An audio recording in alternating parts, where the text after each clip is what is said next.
अस्सलामुअलैकुम। प्रोग्राम में आपको कहते हैं खुशामदीद। मैं हूँ बेनज़ीर मेहदी। आज हम बात करेंगे तहरीक इंसाफ की सियासत पर कि जैसे कि कल बानी पीटीआई ने जेल में मुलाकात की, रिपोर्टर से मुलाकात की और उन्होंने ये कहा कि उन्होंने आर्मी चीफ को एक खत लिखा है और जिसमें उन्होंने कहा है उस वैसे तो उस खत के बहुत सारे जो है वो नुकात हैं, लेकिन सबसे अहम कि पॉलिसी चेंजिंग की बात की गई है। यानी को अब जो पॉलिसी है आर्मी की टूवर्ड्स पीटीआई या सियासी जमातों को उनको चेंज किया जाए। पीका एक्ट की भी बात की गई है कि जिसके अंदर ये कहा गया है कि पीका एक्ट में तरमीम सिर्फ और सिर्फ पीटीआई को टारगेट करने के लिए की गई।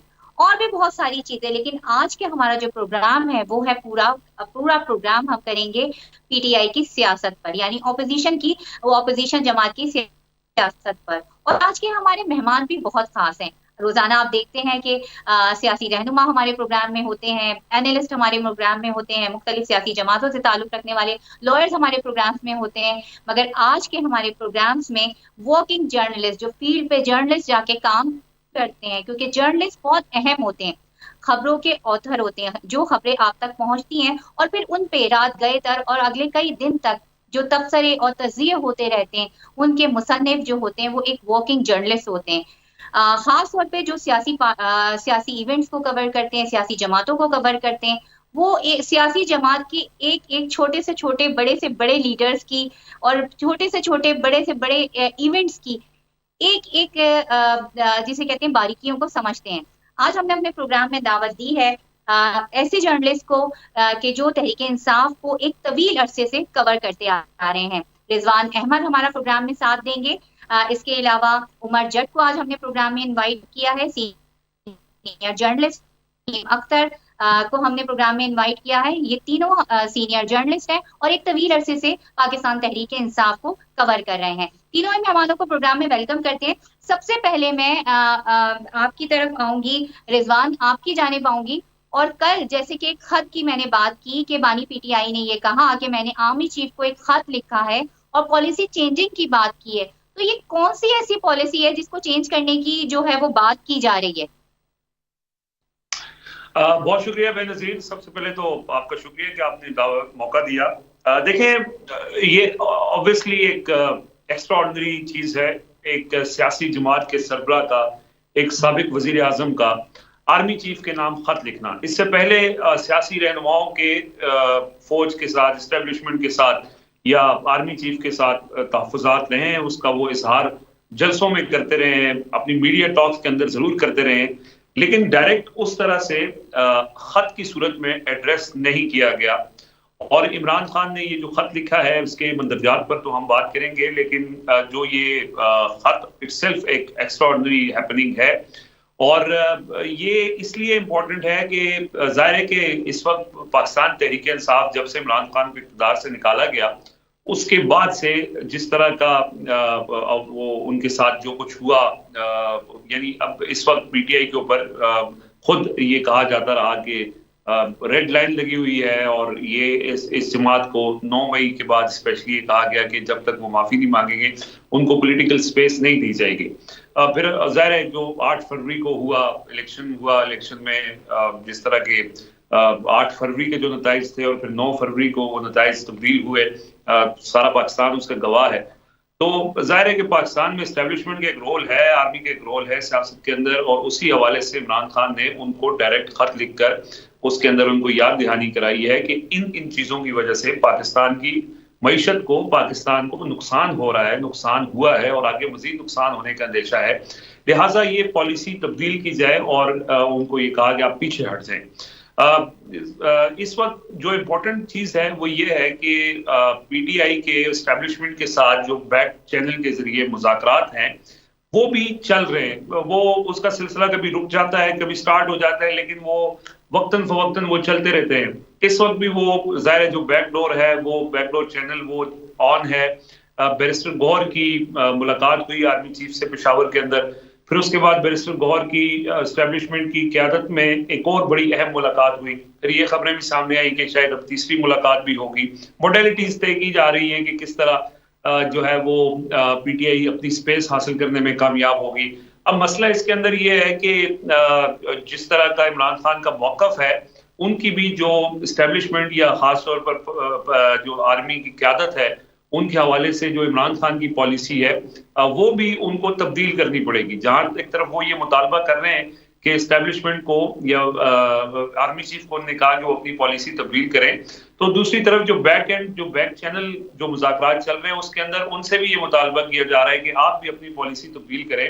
और इस वक्त आपकी पॉलिसी ये है कि आप आर्मी चीफ को डायरेक्ट हर मीडिया टॉक के अंदर तनकीद का निशाना बनाते हैं, जनरल याह्या खान से उनको तशबीह देते हैं, फिर बहुत सी चीजों के ऊपर आप जो है वो डायरेक्ट एस्टेब्लिशमेंट की क़यादत को टारगेट करते हैं। और दूसरी बात यह है कि जो माजी में होता रहा है कि कोई भी सियासी रहनुमा अगर जेल जाता रहा है तो वो जेल से बाहर निकलने के लिए एस्टेब्लिशमेंट के साथ बैठ के कोई डील, कोई इस तरह की चीजें उसने की हैं जिसकी वजह से उसको स्पेस मिली है।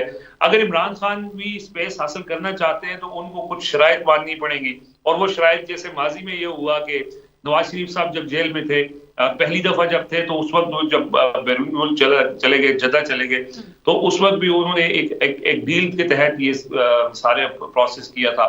फिर जब दोबारा वो इमरान खान के दौर के अंदर जब जेल में थे, जब वहां से उनको निकाला गया तो जाहिर है वो एक डील थी जिसके बाद हमने देखा कि मरीम नवाज का ट्विटर 2 साल तक खामोश रहा। मियां नवाज शरीफ बाहर गए और वहां उन्होंने कोई पॉलिटिकल एक्टिविटी नहीं की, कोई ऐसी बयानबाजी नहीं की।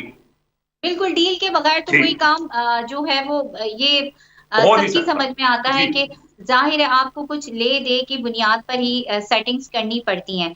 उमर, आपकी तरफ में आऊंगी, और अली अमीन गंडापुर जो कि इंतहाई इम्पोर्टेंट है और वो एक ब्रिज का किरदार जो है वो अदा करते रहे हैं और करते रहेंगे भी, और ये भी उम्मीद की जाती है कि ये भी एक उनके बारे में ख्याल है, उम्मीद नहीं है ख्याल है कि शायद उनकी हाई लेवल से हर 15 दिन में मुलाकात होती है, और ये बात अब किसी से ढकी छुपी नहीं है।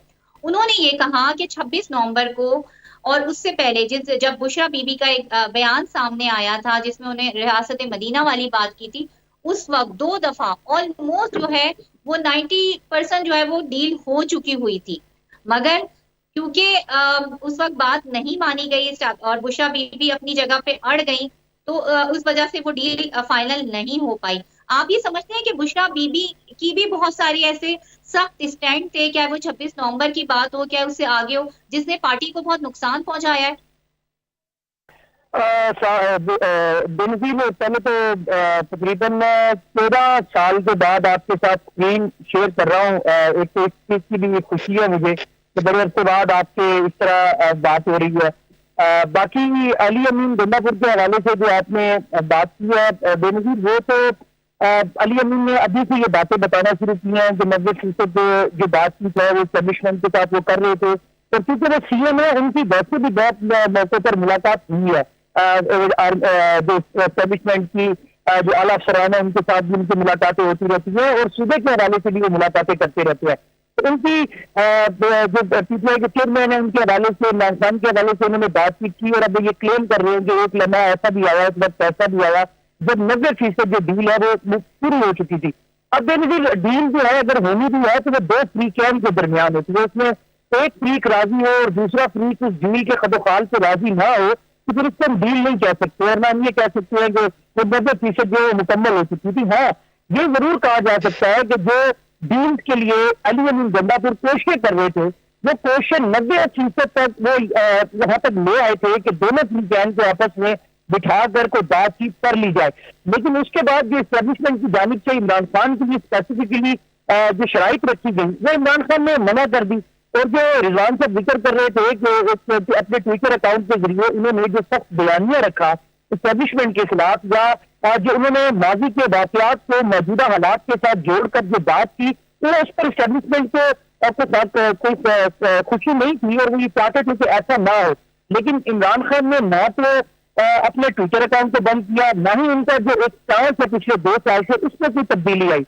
बाकी बुशरा बीबी के हवाले से जो बात है, देखिए बुशरा बीबी इमरान खान की अहलिया है, और अभी हमने देखा कि जब बुशरा बीबी रिहा होकर खैबर पख्तूनख्वा गई तो वहां पर उन्होंने बहुत सी मुलाकातें की, पार्टी के लोगों से मुलाकातें की, पार्टी कारकुनान से मिली, क़यादत के साथ मिली, और उन्होंने मुकम्मल तौर पर जो इमरान खान की गैर मौजूदगी में या बुशरा बीबी के जो जेल के रहने जब वो जेल में थी, तो उसके पीछे जो वाकयात हुए, जो लोगों ने रोल प्ले किया, उस तमाम चीजों का उन्होंने एनालिसिस किया और उन्होंने वो जाकर इमरान खान को बताया। उसमें जो अली अमीन का किरदार था, जो अली अमीन के साथ दीगर लोगों का किरदार था, उस पर भी इमरान खान को मुकम्मल तौर पर आगाह किया गया। तभी हमने देखा कि पिछले हफ्ते जब इमरान खान ने अपने पार्टी रहनुमाओं से मुलाकातें की तो उन्होंने अली अमीन गंडापुर पर काफी नाराजगी का इजहार किया और उन्होंने ये कहा कि अली अमीन गंडापुर जो है वो अपनी सियासत को, अपने तर्ज सियासत को दुरुस्त करे और पाकिस्तान तहरीक इंसाफ की जो पॉलिसी है वो उसके मुताबिक चले। अब सीएम के तौर पर उन्होंने अगर वो मैं अगर आपको मेरी आवाज क्लियर आ रही है तो मैं आपको यहाँ रोकूंगी। आप ये कहना चाह रहे हैं, बात खबर ये है कि बुशरा बीबी और अली अमीन के गंडापुर के दरमियान जो इख्तलाफात हुए थे 26 नवंबर को लेकर, और उसके बाद जब उन्होंने वहां जाके पार्टी खैबर पख्तूनख्वा में सीएम हाउस में वो रह रही थी, मुलाकातें की और फिर बानी पीटीआई से जब उनकी बात हुई तो उसकी वजह से ये जो कॉन्फ्लिक्ट था उसकी वजह से अली अमीन गंडापुर को जो है वो सदारत खैबर पख्तूनख्वा की से हाथ धोना पड़ा। आपका मतलब ये है? देखिए, बात सिर्फ इमरान खान की है। इमरान खान जिस नैरेटिव पर चल रहे हैं, अगर कोई उस नैरेटिव को बाय नहीं करता और उसके साइड पर होता है या उसका वोट नहीं जा सकता, तो इसीलिए फिर अली अमीन गंडापुर से फिलहाल जो सदारत है वो केपीसी ले ली गई ना।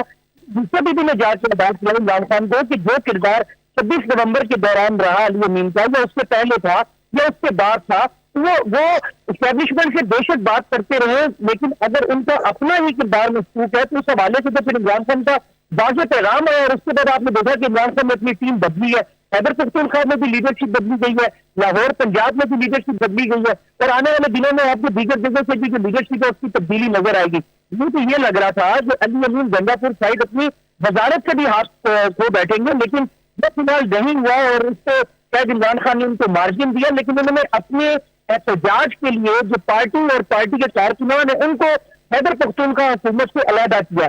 और जो एक सीएम के ऊपर जिम्मेदारी या आवाजें उठती थी, सवाल उठता था, उससे भी उन्होंने अलहदा करके जो 8 फरवरी का एहतजाज है उसके लिए अपनी लीडरशिप को बदला है। अब अगर अली अमीन वही काम जो इमरान खान कह रहे थे उसको पूरा कर सकते या उनके जो रिजल्ट है वो उस तरीके से होते तो फिर उनकी तब्दीली ना होती, लेकिन जो इमरान खान चाह रहे हैं उसके बाद तो यही लग रहा है।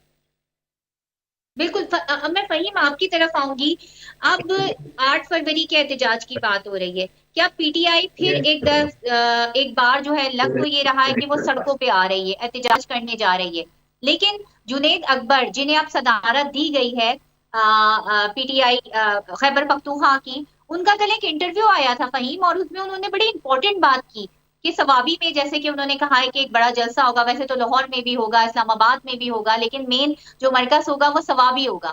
उन्होंने कहा कि पहले जो एहतजाज होते थे उसमें और अब में ये फर्क होगा कि पहले एहतजाज में इदारों से राब्ते में होते थे, एस्टेब्लिशमेंट से राब्ते में होते थे, अब हम किसी से राब्ते में नहीं है। तो ये यानी वो मान रहे हैं कि पिछले जो एहतजाज होते थे उसके अंदर एस्टेब्लिशमेंट जो है ऑन बोर्ड होती थी उनके साथ। देखें, उनके कहने का मतलब जो है वो ये है बेनजीर के, आपको याद होगा कि 24 नवंबर को काल हो या फिर अक्टूबर वाली काल हो, या फिर जो लाहौर और रावलपिंडी में जो एहतजाज किए गए थे तो उसको लीड कर रहे थे वजीर आला खैबर पख्तूनख्वा अली अमीन खान गंडापुर। पाकिस्तान तहरीक इंसाफ के ऊपर यह भी एक इल्जाम रहा है वफाकी हुकूमत की जानिब से कि तहरीक इंसाफ जो है वो खैबर पख्तूनख्वा के सरकारी वसाइल का इस्तेमाल करती है और सियासी मामलात के अंदर सूबे के वसाइल का इस्तेमाल नहीं होना चाहिए। एक तो इस एहतजाज को जो लीड करेंगे वो जुनैद अकबर करेंगे, और जुनैद अकबर का ये पहला टास्क होगा। पीटीआई के अंदर वो बहुत हार्ड लाइनर हैं, और जो आपने सवाल किया कि एस्टेब्लिशमेंट के साथ वो राब्ते में थे, तो जाहिर सी बात है कि वो एक वजीर आला हैं और वजीर आला इस चीज को लीड करके आ रहे हैं, तो वफाक हो या फिर सूबाई हुकूमत हो या फिर एजेंसीज हो, उनकी ये जिम्मेदारी होती है कि एक chief minister, chief executive of the province है, उनकी सिक्योरिटी वगैरह इस मामलात के अंदर भी वो राब्ते में थे। फिर वजीर दाखिला मोहसिन नकवी भी उनके साथ मुसलसल राब्ते में थे। और इतलात तो ये है कि 26 नवंबर वाले वाकये के बाद से भी, यानी कि 27 नवंबर तक को भी वजीर दाखिला के साथ जो है वो मोहसिन नकवी राब्ते में थे। तो एक जो हुकूमत के साथ और एस्टेब्लिशमेंट के साथ जो कनेक्टिविटी है, अगर एक सीएम किसी प्रोटेस्ट को लीड कर रहे हैं या रैली को लीड कर रहे हैं तो अल्टीमेटली उनका राब्ता तो होगा, लेकिन इस दफा जो एहतजाज होगा ये इंटायरली डिफरेंट होगा। वो कि खैबर पख्तूनख्वा में तहरीक इंसाफ की अपनी हुकूमत मौजूद है, लेकिन अब वो पॉलिटिकल मामलात में उन्होंने, इमरान खान साहब ने उनको अली अमीन गंडापुर को अलग कर दिया है। अब वो शायद एज ए मुकर्रर भी शायद शिरकत ना कर सके उस जलसे में, लेकिन अब जो जुनैद अकबर साहब हैं वो इसको लीड करेंगे। और उनकी ये बात बिल्कुल दुरुस्त है कि इस दफा एस्टैब्लिशमेंट के साथ कोई राब्ता, कोई बातचीत नहीं होगी, कोई रूट या फिर जो जलसा गाह के इंतजामात वगैरह होंगे उस तरफ से कोई सरकारी इश्यूज नहीं होंगे, उनके साथ राब्ता नहीं होगा। तो एक मैसिवली, एक पहला आप इसे कह सकती हैं कि एक तहरीक इंसाफ का जो हार्ड लाइनर एक रहनुमा इसको लीड कर रहा होगा, तो एक अलग से जलसा तहरीक इंसाफ का यहाँ पर देखने को मिलेगा। बिल्कुल। मैं आपकी तरफ आऊंगी रिजवान।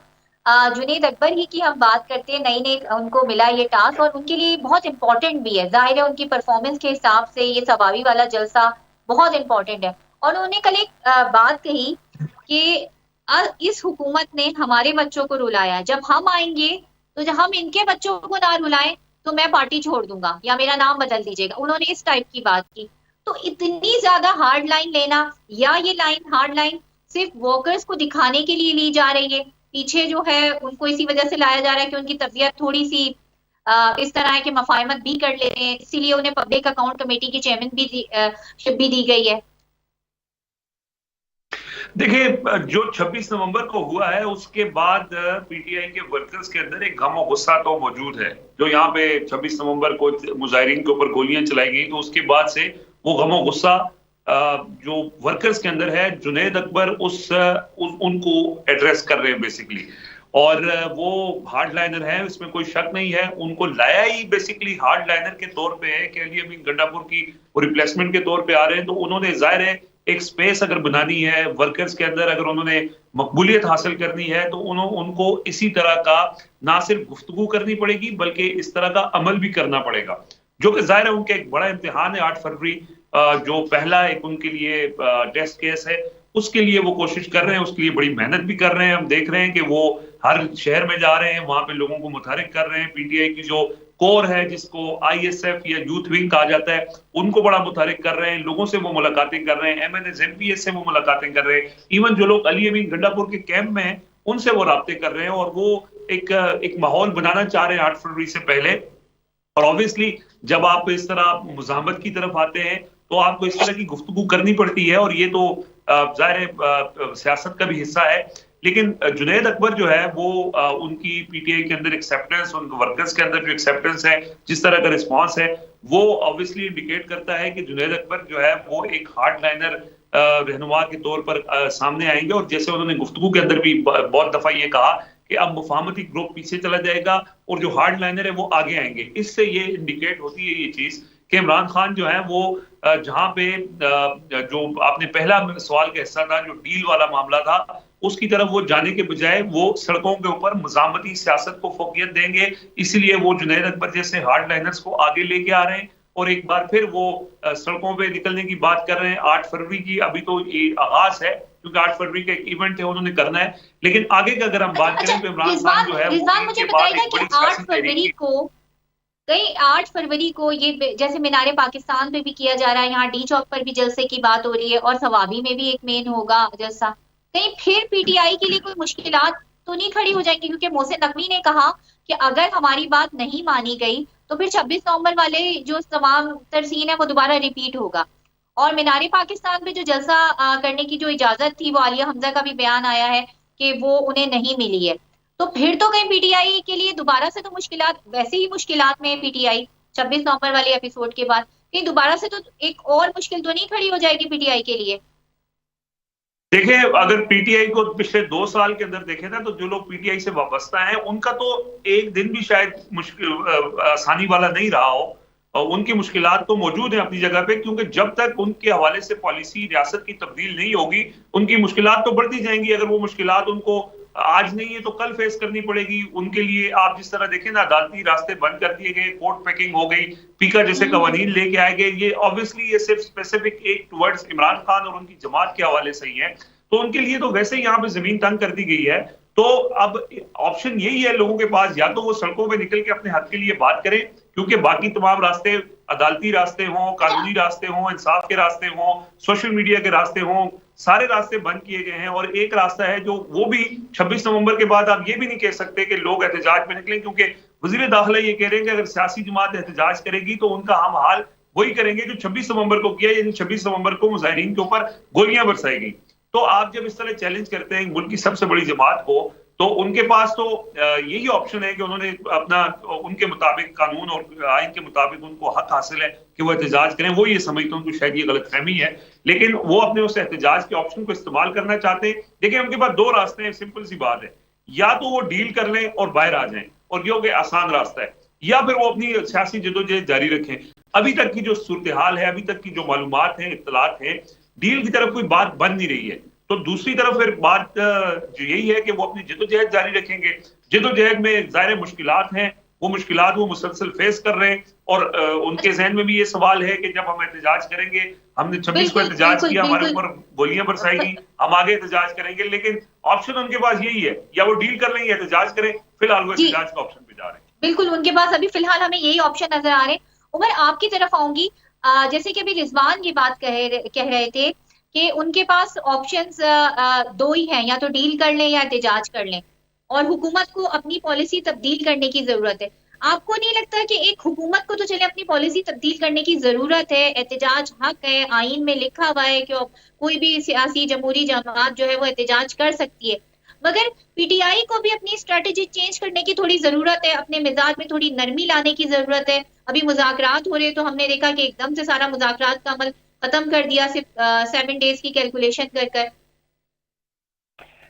बेनजीर, बात आपकी बिल्कुल ठीक है। जो दो फ्रीक है ना, जाहिर बात है कुछ ले कुछ दे के मामले पर ही डील या कोई बातचीत जो है वो तय पाती है। लेकिन बेनजीर, जो नरमी है वो तो वो करे ना, उनको करनी चाहिए जो जुल्म कर रहे हैं, जो लोगों के शहरियों के हकूक छीन रहे हैं, जो लोगों की आवाज बंद कर रहे हैं, जो सियासी कारकुनों के साथ इतना ऐसा सलूक 2 साल में हुआ। शायद ही जो हमारे सीनियर सहाफी हैं, दोस्त हैं, हमारे उस्ताद हैं, वो भी ये कहते हैं कि इस तरह का सलूक तो माजी में नहीं देखा जो इन 2 सालों में जो बर्बरियत की गई है। तो अगर रवैया बदलना है तो फिर वो एक साइड को नहीं बदलना, दोनों साइडों को बदलना है। और ये नहीं हो सकता कि आप इमरान खान से कहें कि वो अपना रवैया बदले और दूसरी जानिब आपका रवैया ये हो कि पाकिस्तान तहरीक इंसाफ की एहतजाज की दरख्वास्त जो है वो डीसी के कमरे में पड़ी रहे। कि देखिए, जिस तरह की एक ओवरऑल इंप्रेशन है कि बानी पीटीआई की एक जिद्दी तबीयत है, तो जो लीडर के जो वर्ड होते हैं वो हमेशा आपके कारकुन जो होते हैं उनके एक्शन के अंदर नजर आते हैं। हमने 2014 का वो धरना भी देखा, जब कहा मार दो, तोड़ दो, पार्लियामेंट के अंदर चले गए, और फिर उस धरने का कुछ भी जो था सिवाय एक सिर्फ लॉ एंड ऑर्डर की सिचुएशन खराब हुई, बाकी तमाम मामलात खराब हुए, पूरी दुनिया ने तमाशा देखा, उसका कोई हल नहीं निकला। इसी तरह जितने इनके एहतजाज हुए उसका कोई हल नहीं निकला। डी चौक पे पहुंचना, पीटीआई अपनी जो है वो स्ट्रेटेजी, अपने आप को इतना कामयाब सियासत, सिर्फ डी चौक उनका मरकज क्यों होता है, एहतजाज उनका मरकज क्यों होता है? मेजोरिटी कब आएगी पीटीआई की लीडरशिप में? बेनजीर, इसमें मेरा आपसे सवाल यह है कि अगर कोई एहतजाज का एक बुनियादी हक है, अगर वो एहतजाज नहीं करेगा, मतलब आप बेशक 2014 की मिसाल दें, आप मुल्क में दीगर सियासी जमातों के एहतजाज या धरनों की बात करें, तो एक ये सियासी जमातों के पास या आम शहरी के पास अगर उसकी दाद रसी कहीं नहीं हो रही तो वो एहतजाज ही करेगा ना। उसके पास तो एक ही ऑप्शन बचता है कि वो एहतजाज करे। अब पाकिस्तान के शहरियों के ऊपर तो एहतजाज के ऊपर भी पाबंदी है, आप एहतजाज नहीं कर सकते। जिस 2014 की आप एहतजाज की बात कर रही हैं, उस एहतजाज को और अब जो एहतजाज हो रहे हैं उनमें आपको फर्क नजर आएगा। अब तो बंदा खड़ा होने नहीं देते बेनजीर। अब तो 2 बंदे अगर कहीं खड़े होने की बात करें तो उसके ऊपर जो एक्शन होता है, और कल से हम देख रहे हैं कि अब 8 फरवरी जर्जे से करीब आ रहा है बेनजीर, उसी हिसाब से पूरे मुल्क में जो पकड़ धकड़ है, जो घरों में छापे हैं, वो दोबारा से शुरू हो चुके हैं। तो मुझे बताएं, इसका मतलब तो ये है कि आप ये चाहते हैं कि कोई भी मत बोले जो मुल्क में हो रहा है उसको हाथ बांध कर आंखें नीची कर आपने उसको मानना है, उसको उसके ऊपर जी हजूरी करनी है। तो ये तो हर बंदे का अपना मिजाज है। जो जी हजूरी कर रहे हैं उनका भी आप हशर देख लें और जो रजिस्ट कर रहे हैं उनका भी आप हशर देख लें। तो ये तो सिलसिला रहेगा। लेकिन बात यह है कि क्या रियासत पाकिस्तान, आईने पाकिस्तान के अंदर या तो उसको बदल दे, जहां पर 26वीं आईनी तरमीम के अंदर आपने इतना कुछ तब्दील कर दिया और आपने अदालतों की जो वकार था, अदालतों का जो मकसद था, आपने उसको मार दिया। तो फिर आप एक और 27वीं तरमीम करके ये वाला जो एहतजाज का शहरियों का एक हक है उसको भी मना कर दे। टीका ऑर्डिनेंस आ गया है, उसके बाद सहाफी तो क्या आम शहरी भी नहीं बात कर सकेगा, उसके बाद ये एहतजाज भी बंद कर, तो फिर ये रियासत किस तरफ जाएगी बेनजीर? फिर हम क्या करेंगे? फिर हम क्या रोबोट बन के जिंदगी गुजारेंगे? ये फैसला तो फिर शहरियों ने करना है ना। इसमें हम फहीम का भी जो है वो नुक्ता नजर लेंगे, लेकिन यहाँ पर वक्त छोटी सी ब्रेक का, कहीं नहीं जाएगा, हमारे साथ रहिएगा।